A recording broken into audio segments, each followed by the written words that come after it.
Très Saint-Père, je voudrais vous exprimer tous mes remerciements pour votre lettre encyclique par laquelle vous proclamez la fraternité universelle.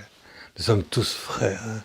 Nous sommes tous frères dans le creux de la fécondité paternelle d'un unique Père. Même si le monde semble fermé, vous proclamez cette fraternité universelle. Et nous vous en remercions. Très Saint-Père, vous n'ignorez pas, évidemment, que notre humanité est entrée dans ces années où elle se permet, elle se donne l'autorisation d'entrer dans le sanctuaire de la paternité créatrice de Dieu pour faire son œuvre à l'intérieur de la conception de l'homme. Elle met donc en danger à jamais l'unité fraternelle de tous les hommes à la racine de leur conception, à la racine de leur liberté, et à la racine de leur mémoire, à la racine de leur capacité d'aller jusqu'à l'accomplissement de l'humanité unie dans l'amour. Très Saint-Père,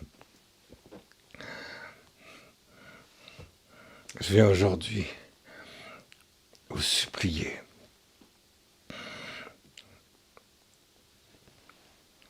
de proclamer l'animation immédiate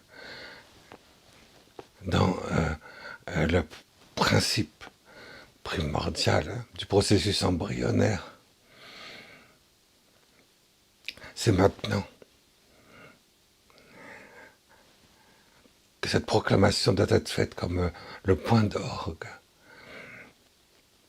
de toute la proclamation de Dieu et de l'Église au monde entier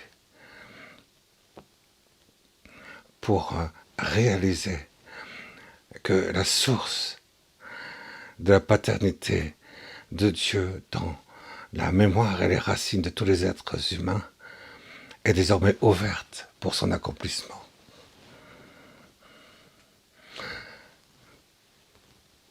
Je pense en particulier, et personne n'ignore, à tous les enfants qui ne sont pas nés.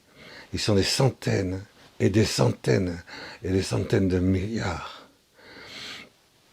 qui, par cette proclamation, seront immédiatement intégrés de manière vivante à la fraternité humaine universelle dont ils font partie. Ils n'en sont pas exclus. Par cette proclamation dont l'heure est arrivée, ils seront intégrés dans la main d'un unique Père créateur. Et ils pourront également rentrer dans l'humanité capable de recevoir tous les mérites du Christ dont ils ont soif. Vous êtes l'espérance de l'accomplissement des volontés de Dieu.